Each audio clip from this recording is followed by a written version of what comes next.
इस बीच उत्तर प्रदेश के संभल में रहस्यमयी गैस निकलने के बाद बावड़ी की खुदाई रोक दी गई।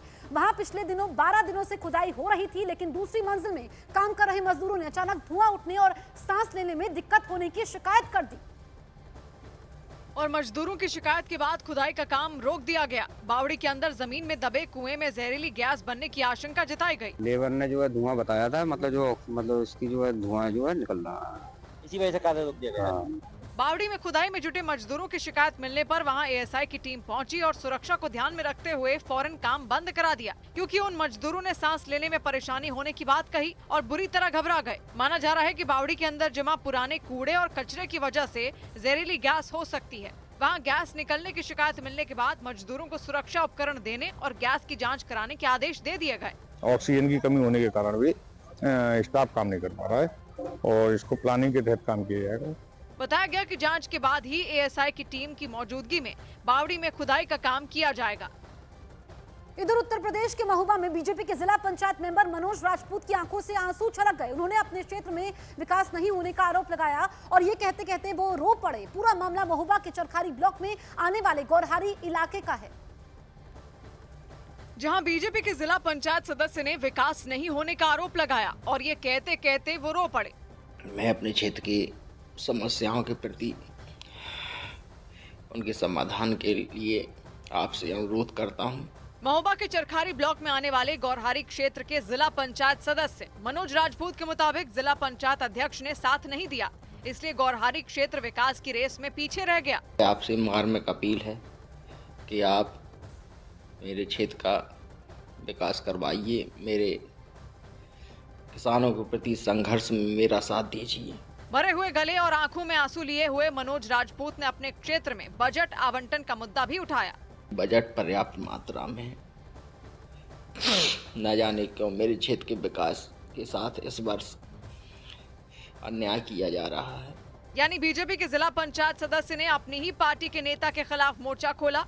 मनोज राजपूत निर्दलीय चुनाव लड़े और जीते थे, बाद में उन्होंने बीजेपी की सदस्यता ले ली थी। उधर उत्तर प्रदेश के बदायूं के एसएसपी ऑफिस के बाहर उस वक्त अफरा तफरी मच गई जब एक आदमी ने वहां खुद को आग के हवाले कर दिया। बदायूं के एसएसपी दफ्तर के बाहर आत्मदाह की कोशिश करने वाले शख्स का नाम गुलफाम बताया गया। उन्होंने आरोप लगाया कि कुछ लोगों ने उनके ई रिक्शा में लूटपाट की, उन्हें पीटा और जब उन्होंने इसकी शिकायत पुलिस से की तो उनके रसूख की वजह से पुलिस ने उन पर एक्शन नहीं लिया, जिसके बाद थक हार कर गुलफाम नाम के उस शख्स ने एसएसपी दफ्तर के बाहर खुद को आग के हवाले कर दिया।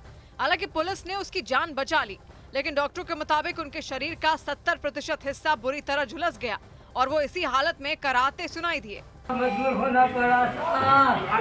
गुलफाम नाम के उस शख्स ने आरोप लगाया कि कुछ लोगों ने 30 दिसंबर को उसका ई रिक्शा और करीब 2200 रुपए लूट लिए। उसके मुताबिक इस लूटपाट में इलाके के विधायक ने भी उनका साथ दिया। इसकी शिकायत मैंने थाने पे कई बार की, लेकिन थाने ने मेरी मदद नहीं करी साहब।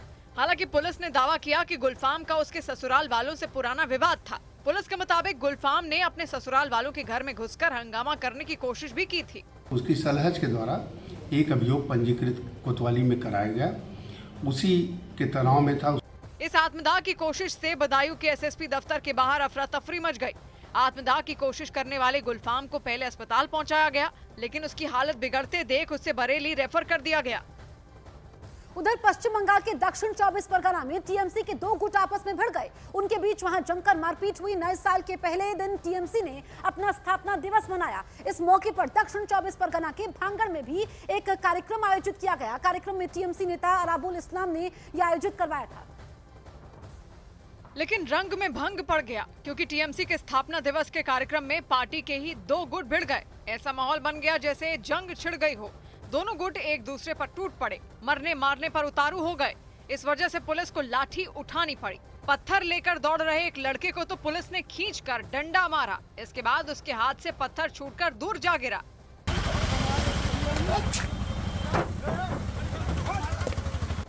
उपद्रव के बीच पुलिस ने दोनों गुटों को अलग अलग करने की कोशिश की। एक तरफ के लोग तो अपनी गाड़ी लेकर भागे, लेकिन दूसरी तरफ के लोग नहीं रुके। उन्होंने पुलिस के बीच में होने का भी ध्यान नहीं दिया और मारपीट करने के लिए दौड़ पड़े।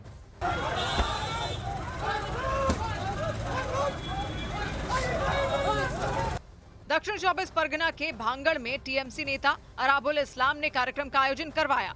अराबुल इस्लाम और पार्टी के एक दूसरे नेता शौकत मोल्ला के बीच कुछ दिन पहले एक बयान की वजह से विवाद हुआ था। टीएमसी के स्थापना दिवस में हुए हंगामे को इसी से जोड़कर देखा गया और खबर आई कि दोनों नेताओं के समर्थकों ने ही बवाल किया। इस बीच मध्य प्रदेश के देवास में एक मंदिर में तोड़फोड़ की घटना पर बवाल मच गया। बताया गया कि यहां पर शराब के नशे में पहुंचे एक आदमी ने मंदिर को नुकसान पहुंचाया। इसके बाद कई हिंदूवादी संगठनों ने इस घटना पर आपत्ति भी जाहिर की। हालांकि मामले की तूल पकड़ते ही पुलिस ने आरोपी को गिरफ्तार कर जेल भेज दिया, लेकिन जैसे ही इस तोड़फोड़ की खबर इलाके में फैली, वहां बवाल खड़ा हो गया। मामला मंदिर में तोड़फोड़ से जुड़ा था, तो कई हिंदूवादी संगठन भी तुरंत हरकत में आए। देवास के सांसद महेंद्र सोलंकी भी अपने कई समर्थकों के साथ मंदिर में पहुंच गए और मंदिर को जो नुकसान पहुंचाया गया उसका उन्होंने जायजा लिया। मैंने पाया कि वास्तव में इस स्वरूप में पहले मंदिर था, उस स्वरूप में मंदिर नहीं है। ये घटना देवास के विकास नगर इलाके में मौजूद कालका माता मंदिर में हुई।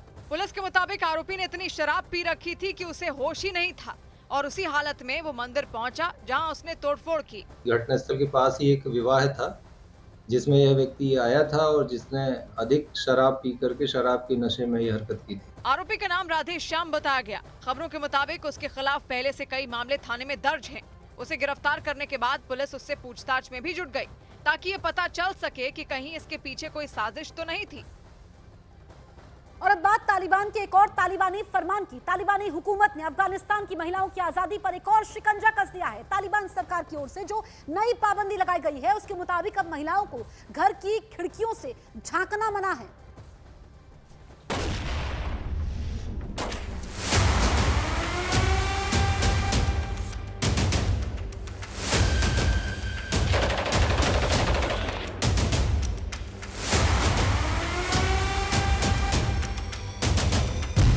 महिलाओं के लिए जेल बना अफगानिस्तान।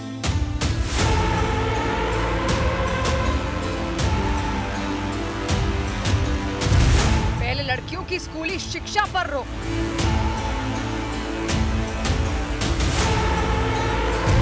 फिर महिलाओं को नौकरी करने पर प्रतिबंध।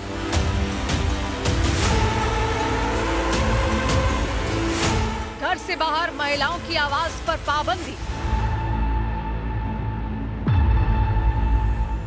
अब महिलाओं को घर की खिड़की से झांकने पर भी रोक।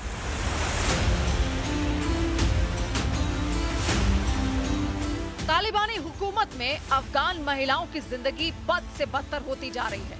शरिया कानून के मुताबिक अफगानिस्तान को चलाने वाली तालिबानी हुकूमत ने महिलाओं पर एक पाबंदी थोप दी है, घर की खिड़कियों से झांकने पर पाबंदी। तालिबानी हुकूमत चाहती है कि अफगान महिलाएं अपने घरों की खिड़कियों से बाहर न झांकें। इसीलिए अफगानिस्तान में भी नए बन रहे मकानों में खिड़कियां हटाने का आदेश जारी कर दिया गया है।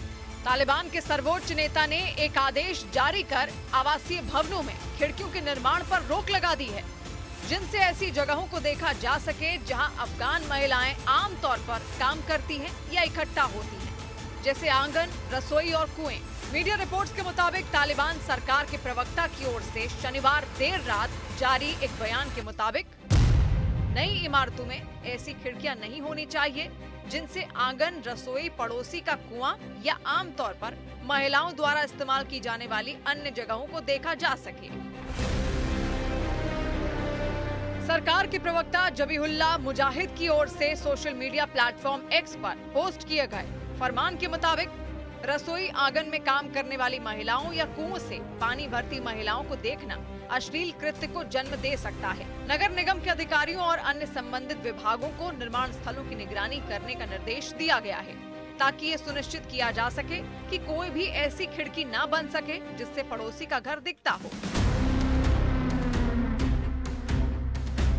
तालिबानी हुकूमत का ये फरमान सिर्फ नए बन रहे घरों पर लागू नहीं होता, बल्कि ऐसे घरों में भी जहां खिड़कियां पहले से मौजूद हैं, वहां प्रॉपर्टी मालिकों को पड़ोसियों को परेशानी से बचाने के लिए दीवारें बनाने या खिड़की को सील करने के लिए कहा गया है। तालिबानी हुकूमत ने अगस्त 2021 में अफगानिस्तान की सत्ता पर कब्जा किया था। तभी से लगातार महिलाओं को सार्वजनिक स्थानों से धीरे धीरे हटाने का अभियान जारी है। तालिबान अधिकारियों ने लड़की के लिए प्राथमिक शिक्षा के बाद की शिक्षा पर प्रतिबंध लगा दिया है, रोजगार को प्रतिबंधित कर दिया है, पार्कों और अन्य सार्वजनिक स्थानों तक उनकी पहुंच को ब्लॉक कर दिया है। मीडिया रिपोर्ट्स के मुताबिक हाल ही में एक कानून के तहत महिलाओं को सार्वजनिक रूप से गाने या कविता पाठ करने से भी रोक दिया गया है। ये कानून उन्हें घर के बाहर अपनी आवाज और शरीर को ढकने के लिए कहता है। कुछ स्थानीय रेडियो और टेलीविजन स्टेशनों ने भी महिलाओं की आवाज का प्रसारण बंद कर दिया है। इसके बावजूद तालिबान प्रशासन का दावा है कि इस्लामी कानून अफगान पुरुषों और महिलाओं के अधिकारों की गारंटी देता है।